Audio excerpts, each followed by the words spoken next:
আপনি জানেন সারা পশ্চিমবাংলায় প্রশাসনের উপরে মানুষ আস্থা হারিয়ে দিয়েছে। কেননা বাংলাদেশে প্রচুর পরিমাণ লোক আমাদের হরিশ্চন্দ্রপুর থানায় আছে।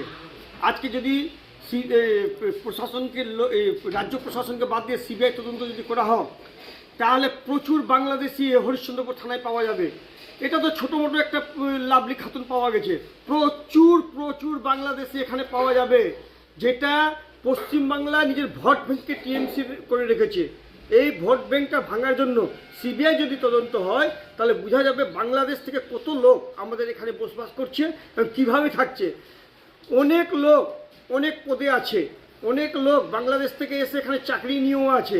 সিবিআই তদন্ত করলে সব কিছু সমাধান হয়ে যাবে। যে আপনি বলেন যে কোনো ব্যক্তি বাইরে থেকে আসছে, তার Aadhaar card, PAN card, voter card, ration card কারা তৈরি করে দিচ্ছে?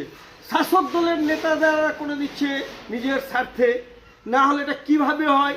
আজকে যে মানুষ এখানে জন্মেছে, ওই কোনো কারণে 20 বছর 25 বছর বাইরে ছিল, ভোটার কার্ডের নাম নাই, যখন আবার ভোটার কার্ড করাতে যাচ্ছে তখন জেনুইন কাজের জন্য অমুক প্রমাণপত্র লাগবে, অমুক প্রমাণপত্র লাগবে। আর যারা বাইরে থেকে এসে তাদের কোনো প্রমাণপত্র লাগছে না, ভোটার কার্ডের নাম উঠে যাচ্ছে। কেন উঠে যাচ্ছে? এটা সিবিআই তদন্ত হওয়া উচিত। আমি বলছি সারা পশ্চিমবাংলায় যে অবস্থা হয়ে আছে বাংলাদেশ মানুষকে নিয়ে, সেটা একটা সিবিআই তদন্ত করা হোক এবং এই সরকারকে অবিলম্বে বরখাস্ত করে দেওয়া হোক। পশ্চিমবাংলায় অশান্তি ছাড়া কিছু হবে না, থাকবে না।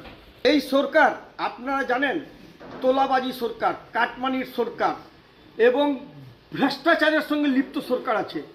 এই সরকার যতদিন থাকবে সাধারণ মানুষের কোনো উন্নতি হবে না। 2026-এ এই সরকারের বিদায় হবে এবং ভারতীয় জনতা পার্টি যখন আসবে, কিভাবে শাসন ব্যবস্থা করতে হয় সেটা আমরা আঙুল দিয়ে দেখিয়ে দিব মানুষকে। আজকে দিল্লিতে আমরা দেখিয়ে দিচ্ছি, আজকে 21টা রাজ্যে ভারতীয় জনতা পার্টির এনডিএর জোট আছে, আপনারা দেখেন কোথায় কী অবস্থা আছে। আর এখানে শুধু বাংলাদেশি, ভ্রষ্টাচারী, করাপশন সব লেগে আছে। কিশোর কেডিয়া, আমি ভারতীয় জনতা পার্টি উত্তর বাংলা সাংগঠনিক জেলা কমিটির সদস্য।